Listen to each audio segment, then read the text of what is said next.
6편 1절부터 13절 말씀까지. 96편 1절 말씀. 새 노래로 여호와께 노래하라. 온 땅이여 여호와께 노래할지어다. 여호와께 노래하여 그의 이름을 송축하며 그의 구원을 날마다 전파할지어다. 그의 영광을 백성들 가운데에, 그의 기이한 행적을 만민 가운데에 선포할지어다. 여호와는 위대하시니 지극히 찬양할 것이요 모든 신들보다 경외할 것이며, 만국의 모든 신들은 우상들이지만 여호와께서는 하늘을 지으셨음이로다. 존귀와 위엄이 그의 앞에 있으며 능력과 아름다움이 그의 성소에 있도다. 만국의 족속들아, 영광과 권능을 여호와께 돌릴지어다. 여호와께 돌릴지어다. 여호와의 이름에 합당한 영광을 그에게 돌릴지어다. 예물을 들고 그의 궁정에 들어갈지어다. 아름답고 거룩한 것으로 여호와께 예배할지어다. 온 땅이여 그 앞에서 떨지어다. 모든 나라 가운데에서 이르기를 여호와께서 다스리시니 세계가 굳게 서고 흔들리지 않으리라. 그가 만민을 공평하게 심판하시리라 할지로다. 하늘은 기뻐하고 땅은 즐거워하며 바다와 거기에 충만한 것이 외치고, 밭과 그 가운데 있는 모든 것은 즐거워할지로다. 그때 숲의 모든 나무들이 여호와 앞에서 즐거이 노래하리니 그가 임하시되 땅을 심판하러 임하실 것임이라. 그가 의로 세계를 심판하시며 그의 진실하심으로 백성을 심판하시리로다. 아멘. 새 노래로 여호와께 노래하라. 새 노래라고 하면 이제 이전에 없던 노래겠죠. 그러니까 새로운 노래를 작곡해서 그것으로 하나님을 찬양하라, 이렇게 단순히 문자적으로 이해할 수도 있겠지만, 이 새 노래라고 하는 표현은 뭐 이전에 없던 노래라는 것은 맞습니다. 근데 이제 이전에 없던, 늘 하던 것이 아니고 정말 새로운 것으로 찬양하라는 얘기는 그만한 일이 있었기 때문에 그런 것이죠. 오늘 뭐 이렇게 코스피 5천 넘었다고 난리 나지 않았습니까?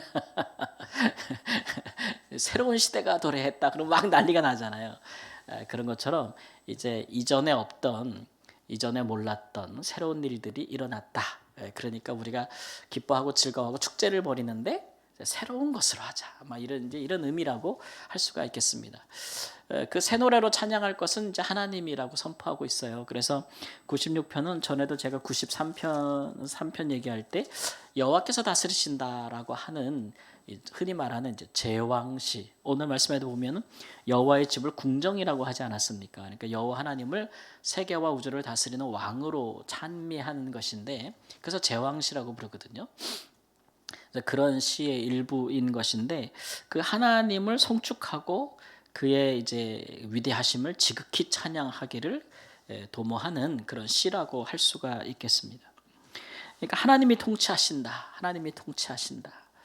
이것이 이렇게 새 노래로 찬양하고 날마다 찬양할 만한 일이다라고 하고 있는 것이죠. 여러분, 예수님께서 이 땅에 오셨을 때 그가 첫 일성으로 하신 말씀이 뭐냐면 하나님의 나라가 가까이 왔다는 겁니다. 이게 이제 하나님께서 다스린다고 하신 것 같은 거죠. 하나님의 나라라는 하나님이 다스리시는 나라 아닙니까? 그러니까 예수님께서 하나님 나라 가까이 왔다도 하나의 선포거든요. 이걸 우리가 이제 그 캐리그마라고 합니다. 그러니까 도저히 이것은 내용을 바꾸거나 혹은 이제 수정할 수 없는, 그야말로 이제 그냥 무슨 설득하거나 그럴 필요가 없는, 뭐 예를 들면 태초에 하나님 천지를 창조하시니라처럼 이게 뭐 논의할 여지가 없는, 그냥 선포하는 거예요. 그게 뭐냐면 예수님에게서는 하나님 나라가 가까이 왔다는 것이고, 오늘 이 말씀에는 하나님께서 다스리신다라는 겁니다. 하나님께서 다스리신다. 하나님은 이제 천지 하늘과 땅을 지으신 분이시고, 오늘 말씀을 보면 다른 나라의 만국의 모든 신들은 다 우상들이다. 우상들이란 말은 아무것도 아니란 말입니다. 아무것도 아닌데 하나님은 그렇지 않지 않냐. 그에게는 존귀와 위엄이 있고 능력과 아름다움이 있다. 이렇게 이제 말씀하고 있고, 또 그가 이제 다스리시면 어떤 일이 있느냐 그러면 실제적으로 통치가 일어난다는 건데, 그가 그 의와 진실하심으로 만 백성을 심판하실 것이다. 여기 심판한다는 얘기, 이제 재판한다는 얘기죠. 그러니까 하나님께서 의와 진실함으로 이제 가리실 거란 얘기죠. 그런 일이 하나님의 통치를 통해서 이제 일어날 것이다. 그러므로 그 통치는 단순히 하나님은 이스라엘보다 크신 분이기 때문에 이스라엘 안에서만 일어나는 것이 아니고, 사실은 온 족속과 만국의 백성들에게 선포되어져야 할 내용이라는 거예요. 하나님께서 통치하신다는 말씀이. 근데 그걸 누가 해야 되는 것입니까? 하나님의 백성들이 하는 것이죠. 예수님처럼 하나님이 다스리신다. 하나님 나라가 가까이 왔다. 이렇게 선포하는 그런 일들을 해야 된다는 거죠. 그런 일이 발생하면 우리가 하나님이 직접 통치하기 시작하면은 의와 진실함으로 하나님의 통치가 이루어질 뿐만 아니라 오늘 말씀해 보니까 뭐 이렇게 그 피조 세계들 있잖아요. 오늘 보니까 뭐 하늘, 땅, 바다, 또 거기 충만한 것, 땅에 밭에 있는 그 가운데 모든 것, 숲의 나물까지도 다 즐거이 하나님을 노래한다. 이런 말씀들이 있지 않습니까? 그러니까 하나님이 통치하시면, 하나님이 구원하시면 모든 하나님이 지으신 사람 말고 피조 세계도 그들이 이제 그 고통스러워하는 것에서 구원을 받는다라고 했던 사도 바울의 말씀과 일치하는 것이죠. 그러니까 구원은, 하나님의 통치는 사람뿐만 아니라 그 모든 피조 세계에게도 인간의 죄로 말미암아 타락하게 된 피조 세계들도 그것을 바라고, 하나님이 통치하시면 우리도 즐거워할 뿐만 아니라 피조 세계가 다 기뻐하고 즐거워한다. 사실 이렇게 말씀하고 있는 것입니다. 그런데 이제 중요한 것은, 이렇게 독려하고 격려하고 있는 것은 하나님의 백성들이 하나님의 통치를 선포하기를 게을리하기 때문에 그런 것이죠. 예수님이 이 땅에 오셔가지고 하나님의 아들이 야 하나님이 통치하신다 라고 선포하시면서 또 하나님이 통치하시는 그런 것들이 도대체 어떤 것인지를 친히 보여주시고 나타내는 삶을 살지 않았습니까?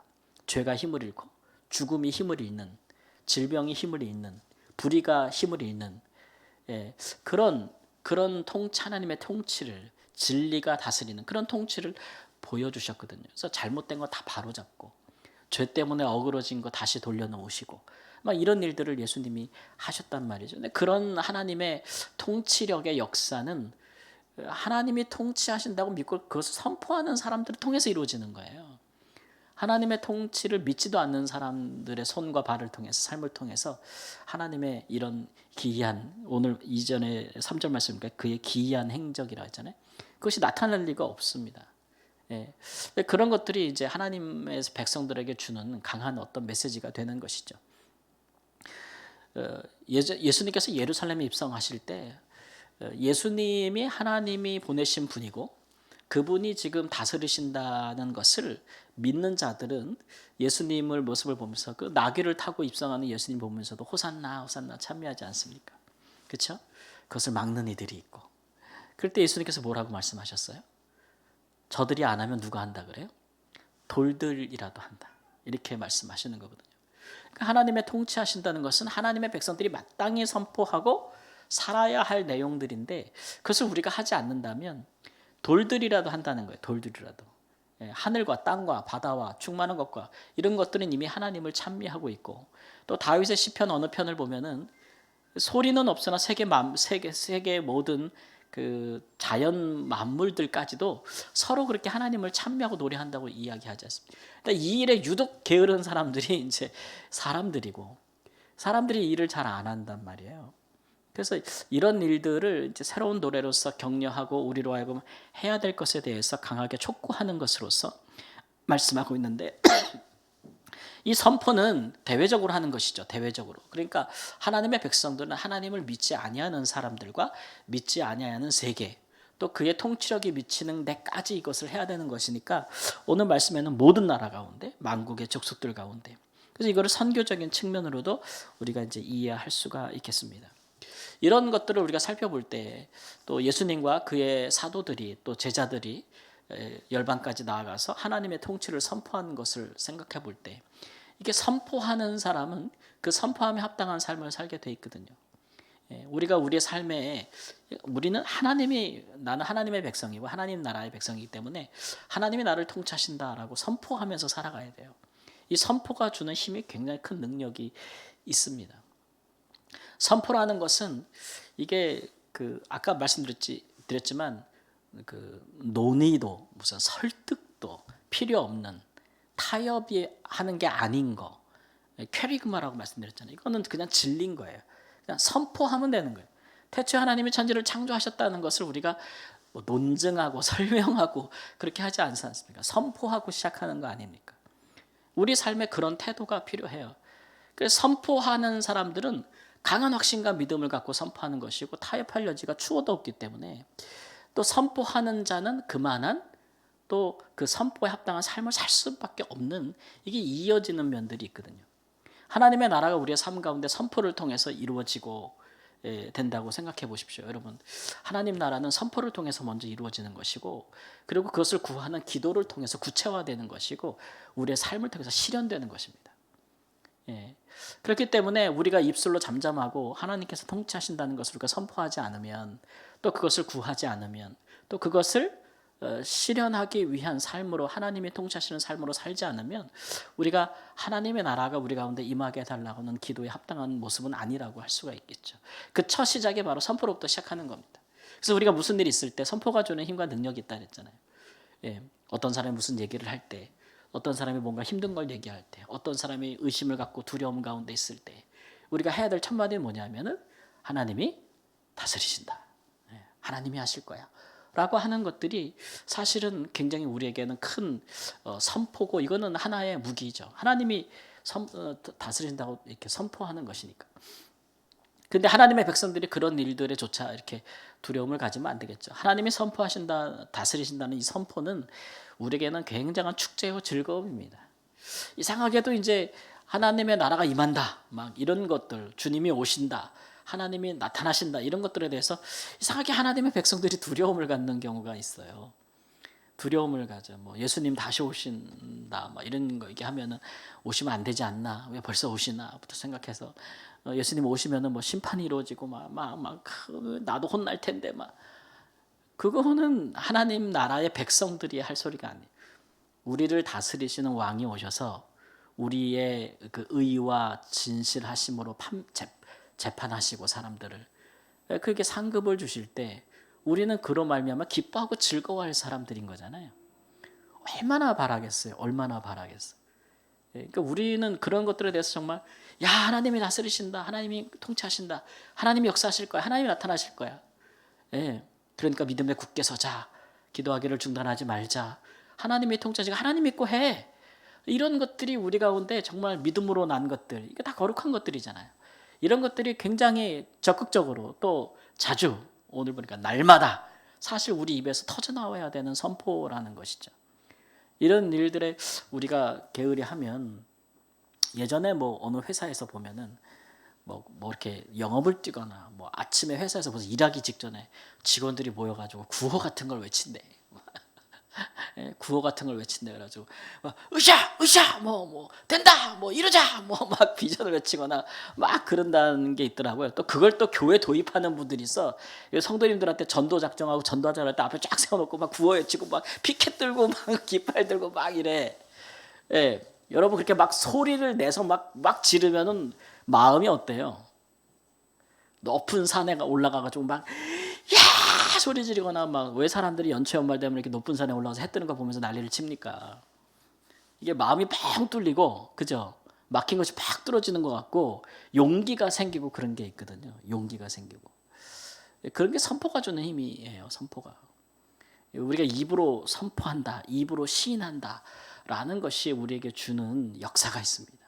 능력이 있고 그런 것들을 우리가 게을리하지 말아야 된다. 소극적으로 할 필요가 없다 이런 것이죠. 그러니까 하나님의 백성들은 우리가 가장 많이 우리 교회 다니는 사람들이 말 잘한다고 계속 그러는데 그 허무하고 쓸데없는 것에 가서 말싸움 말다툼 이런 거 많이 하지 말고 사실 우리는 그냥 말이 많지 않아도 하는 말이 무게가 있고 강한 힘이 있으면 되는 거죠.